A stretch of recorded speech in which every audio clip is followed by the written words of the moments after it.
ಓಂ ನಮಃ ಶಿವಾಯ. ವೀಕ್ಷಕರೇ, ಇವತ್ತಿನ ವಿಷಯ ತುಲಾ ರಾಶಿ ಭವಿಷ್ಯ 2026. 2026 ತುಲಾ ರಾಶಿಗೆ ಹೇಗಿದೆ ಅಂತ ಕೇಳಿದ್ರೆ ತುಂಬಾ ಚೆನ್ನಾಗಿದೆ.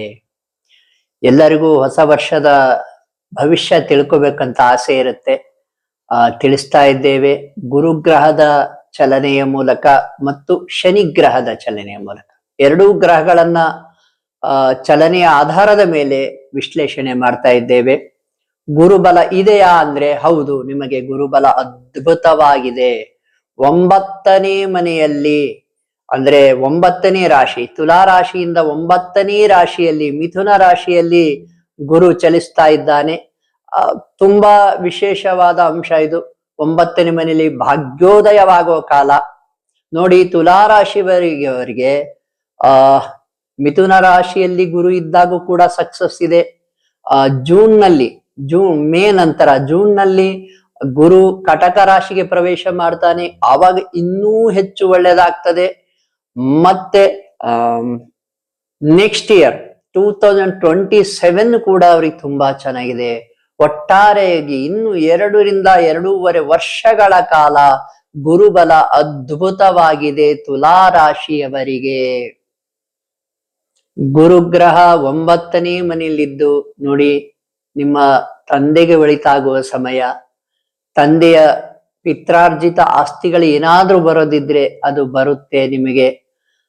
ನೀವು ಮನೆ ಕಟ್ಟೋ ಕೆಲಸಗಳನ್ನಿದ್ರೆ, ಕಾರ್ ಗೀರ್ ಏನಾದ್ರೂ ತಗೊಳದಿದ್ರೆ, ಏನ್ ಲಕ್ಸುರಿ ಐಟಮ್ ಏನ್ ತಗೊಂಡಿದ್ರು ಕೂಡ ನೀವು ತಗೊಳ್ಬಹುದು.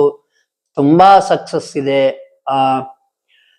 ವಿಶೇಷವಾಗಿ ನಿಮ್ಮ ಮಕ್ಕಳಿಗೂ ಗುರು ಒಳ್ಳೇದ್ ಮಾಡ್ಲಿಕ್ಕೆ ಆಶೀರ್ವದಿಸಿದ್ದಾನೆ, ಅನುಗ್ರಹಿಸಿದ್ದಾನೆ. ಗುರುಗ್ರಹ ನಿಮಗೂ ಕೂಡ ಸಕ್ಸಸ್ ಕೊಡ್ತಾ ಇದ್ದಾನೆ. ಯಾರಾದ್ರೂ ಸೋಷಿಯಲ್ ಮೀಡಿಯಾದಲ್ಲಿದ್ರೆ ಅವರಿಗೂ ಕೂಡ ಹೆಚ್ಚು ಆಕ್ಟಿವ್ ಆಗಿರ್ತೀರಾ, ಅವರಿಗೂ ಕೂಡ ಸಕ್ಸಸ್ ಇದೆ. ಒಟ್ಟಾರೆಯಾಗಿ ಗುರುಬಲ ನೋಡಿ, ಇನ್ನು 2026 ಸಂಪೂರ್ಣ ಪೂರ್ತಿ ವರ್ಷ ನಿಮಗೆ ಗುರುಬಲ ಇದೆ. 2027 ಕೂಡ ತುಂಬಾ ಗುರುಬಲ ಇದೆ. ಆಗ 27 ನಲ್ಲಿ ನೋಡಿ, ಗುರು ಕಟಕ ರಾಶಿಯಲ್ಲಿ ಏನು ಜೂನಿಗೆ ಪ್ರವೇಶ ಮಾಡ್ತಾನೆ. ಈ ಜೂನ್ ನಲ್ಲಿ ನಿಮ್ಮ ಕೆಲಸದಲ್ಲಿ, ಉದ್ಯೋಗದಲ್ಲಿ ಸಕ್ಸಸ್ ಆಗೋ ಸಮಯ. ಉದ್ಯೋಗದಲ್ಲಿ ಬಡ್ತಿ ಸಿಗಬಹುದು, ಸಂಬಳ ಹೆಚ್ಚಾಗಿ ಬಿಡಬಹುದು. ಉದ್ಯೋಗದಲ್ಲಿ ಏನು ಸಾಧನೆ, ನೀವೇನಾದ್ರೂ ಈಗ ಸಾಫ್ಟ್ವೇರ್ ಇಂಜಿನಿಯರ್ಸು ಕೆಲಸವನ್ನು ಚೇಂಜ್ ಮಾಡ್ಲಿಕ್ಕೆ ಇಷ್ಟಪಡ್ತಿರ್ತೀರಾ. ಹೆಚ್ಚು ಸಂಬಳ, ಸ್ಯಾಲ್ರಿ ಪ್ಯಾಕೇಜ್ ಸಿಕ್ಕರು ಚೇಂಜ್ ಆಗಿಬಿಡುವುದು, ಕೆಲಸ ಚೇಂಜ್ ಮಾಡ್ಕೋಬಹುದು ನೀವು.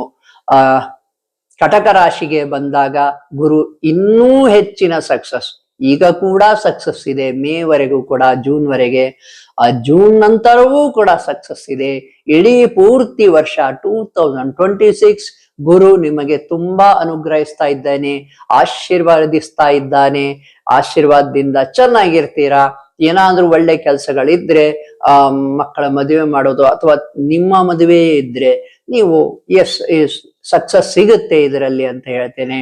ಹಾಗೆ ನೋಡಿ, ತುಲಾ ರಾಶಿಯವರಿಗೆ ಶನಿ ದೇವರ ಅನುಗ್ರಹ ಏನಿದೆ ಅಂತ ನೋಡಿದಾಗ ನೋಡಿ, ಶನಿದೇವರು ತುಲಾ ರಾಶಿಯಿಂದ 6ನೇ ರಾಶಿಯಲ್ಲಿದ್ದಾನೆ, ಮೀನ ರಾಶಿಯಲ್ಲಿ. ಇದರ ಅರ್ಥ ತುಂಬಾ ಒಳ್ಳೆಯದು. ನೋಡಿ, ಅಶುಭ ಗ್ರಹಗಳು ದುಸ್ಥಾನದಲ್ಲಿದ್ರೆ ಒಳ್ಳೇದು, ಶುಭ ಗ್ರಹಗಳು ಒಳ್ಳೆ ಸ್ಥಾನದಿದ್ರೆ ಒಳ್ಳೇದು. ನೋಡಿ, ಗುರು 6ನೇ ಮನೆಯಲ್ಲಿದ್ರೆ ಅಷ್ಟು ಒಳ್ಳೆಯದಲ್ಲ. ಆದ್ರೆ ಶನಿದೇವರು 6ನೇ ಮನೆಯಲ್ಲಿದ್ದಾರೆ, ಇದು ತುಂಬಾ ಒಳ್ಳೆಯದು. ಶತ್ರು ನಾಶನವಾಗುವ ಕಾಲ. ಯಾರಾದ್ರೂ ಶತ್ರುಗಳು ನಿಮಗಿದ್ರೆ ಅವರಿಗೆ ಸೋಲುಂಟಾಗ್ತದೆ, ನೀವು ಗೆಲ್ತೀರಾ. ಅವ್ರು ಏನ್ ಪ್ರಯತ್ನ ಪಟ್ರು ಕೂಡ ನಿಮ್ಮ ಕಾಲೆಳೆಯಕ್ಕಾಗಲ್ಲ, ನಿಮ್ಮನ್ನ ಸೋಲ್ಸಕ್ಕಾಗಲ್ಲ. ಯಾಕಂದ್ರೆ ಶನಿದೇವರೇ ಸೋಲಿಸ್ತಾ ಇದ್ದಾರೆ. ಶತ್ರು ನಾಶನವಾಗುವ ಕಾಲ. ಮತ್ತೆ ಹಾಗೆ ನೋಡಿ, ಶನಿದೇವರು ಇನ್ನೇನೇನು ಆಶೀರ್ವಾದ ತೋರಿಸ್ತಾ ಇದ್ದಾರೆ ಅಂದ್ರೆ, ಏನಾದ್ರೂ ಇನ್ವೆಸ್ಟೆಡ್ ಅಮೌಂಟ್ಸ್ ಇದ್ರೆ, ನೀವು ಇನ್ವೆಸ್ಟ್ ಮಾಡಿದ್ರೆ ಅದರಲ್ಲೂ ಕೂಡ ಸಕ್ಸಸ್ ಆಗ್ತದೆ.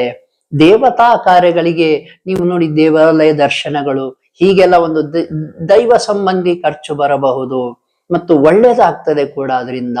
ಇನ್ನು ಮತ್ತೆ ಹೇಳಿದೆ, ಸೋಷಿಯಲ್ ಮೀಡಿಯಾದಲ್ಲಿ ಇದ್ದವ್ರಿಗೆ ಅವರಿಗೂ ಕೂಡ ವಿಶೇಷ ಸಕ್ಸಸ್ಸು ಶನಿದೇವರು ಕೂಡ ಕೊಡ್ತಾ ಇದ್ದಾರೆ. ಗುರುಗ್ರಹ ಕೂಡ ಕೊಡ್ತಾ ಇದೆ. ಒಟ್ಟಾರೆಯಾಗಿ ತುಲಾ ರಾಶಿಯವರಿಗೆ 2026 ಮತ್ತು 2027 ಆಲ್ಮೋಸ್ಟ್ ಎಲ್ಲವೂ ಕೂಡ ಒಳ್ಳೆಯದಿದೆ. ನೋಡಿ, ಗುರುಗ್ರಹ ಕಟಕ ರಾಶಿಗೆ ಬಂದಾಗ ತುಂಬಾ ಪ್ರಬಲನಾಗ್ತಾನೆ. ಆಗ ಇನ್ನೂ ಹೆಚ್ಚಿನ ಒಳ್ಳೆಯದಾಗ್ತದೆ. ಯಾವಾಗ ಬರ್ತಾನಪ್ಪ ಅಂದ್ರೆ ಜೂನ್ ಫಸ್ಟ್ ವೀಕ್ ಬರ್ತಾನೆ. ತುಲಾ ರಾಶಿಯವರಿಗೆ ಎಲ್ಲರಿಗೂ ಕೂಡ ಒಳಿತಾಗಲಿ, ಭಗವಂತ ಆಶೀರ್ವದಿಸಲಿ ಅಂತ ಪ್ರಾರ್ಥಿಸ್ತೇನೆ. ವೀಕ್ಷಕರೇ, ನಮ್ಮ ಜ್ಯೋತಿಷ್ಯ ಜೈಹೋ ಯೂಟ್ಯೂಬ್ ಚಾನಲ್ಗೆ ತುಂಬಾ ಅಭಿಮಾನ ತೋರಿಸಿದ್ದೀರಾ. ಸಾಕಷ್ಟು ಜನ ಕರೆ ಮಾಡಿದ್ದೀರಾ, ನಿಮ್ಮ ತೊಂದರೆಗಳನ್ನು ಹೇಳ್ಕೊಂಡಿದ್ದೀರಾ, ಕಷ್ಟಗಳು ನೋವುಗಳನ್ನು ಹೇಳ್ಕೊಂಡಿದ್ದೀರಾ. ಎಲ್ಲರಿಗೂ ನಾವು ಸೂಕ್ತ ಸಲಹೆಯನ್ನು ನೀಡಿದ್ದೇವೆ. ಆ ಸಲಹೆಯನ್ನು ಪಾಲಿಸಿದ್ದೀರಾ. ನೋಡಿ, ನಾನು ವಿಶೇಷವಾಗಿ ಮಂತ್ರಗಳ ರಿಸರ್ಚ್ ಮಾಡಿದ್ದೇನೆ ಮತ್ತು ಮಂದಿರಗಳ ರಿಸರ್ಚ್ ಮಾಡಿದ್ದೇನೆ. ನೋಡಿ, ಮಂತ್ರಗಳಿಂದ ಒಳಿತಾಗ್ಬೇಕಂದ್ರೆ ಒಂದು ದಿನ ಅಥವಾ ಒಂದು ವಾರ, ಒಂದು ತಿಂಗಳಲ್ಲಾಗಲ್ಲ. ಅದು ನಿರಂತರವಾಗಿ ಧ್ಯಾನ ಮಾಡಿದ್ರೆ ನೋಡಿ ಯಾವಾಗ್ಲೂ ಸೋಲೇ ಬರಲ್ಲ, ಅಂತ ಶಕ್ತಿ ನಿಮಗೆ ಬಂದ್ಬಿಡ್ತದೆ. ನೋಡಿ, ಋಷಿ ಮುನಿಗಳ ಶಕ್ತಿ ಅದು ಮಂತ್ರ ಧ್ಯಾನದಿಂದ ಬಂದಿದೆ. ನೀವು ಒಂದು ಸ್ವಲ್ಪ ಧ್ಯಾನ ಮಾಡಿ, ಶಕ್ತಿ ಬರುತ್ತೆ, ಭಗವಂತನ ಆಶೀರ್ವಾದ. ಯಾಕಂದ್ರೆ ಋಷಿ ಮುನಿಗಳಷ್ಟು ಶಕ್ತಿ ನಮಗೇನ್ ಬೇಕಾಗಿಲ್ಲ.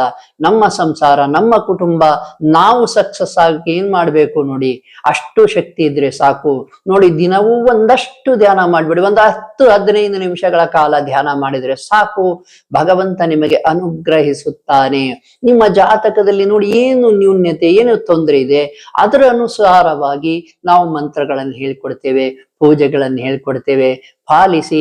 ನೋಡಿ, ಸಾಕಷ್ಟು ಜನ ಕರೆ ಮಾಡಿ ತಮ್ಮ ಜಾತಕದ ಬಗ್ಗೆ ತಿಳ್ಕೊಂಡಿದ್ದಾರೆ, ತಮ್ಮ ತೊಂದರೆಗಳು ತಗ್ಗಿದ್ದಾವೆ ಅಂತ ತಿಳಿಸಿದ್ದಾರೆ ಕೂಡ. ನಾವು ಹೇಳಿದ್ದನ್ನು ಪಾಲಿಸಿ ನೀವು ಕೂಡ ಕರೆ ಮಾಡಬಹುದು. ಶುಭವಾಗಲಿ.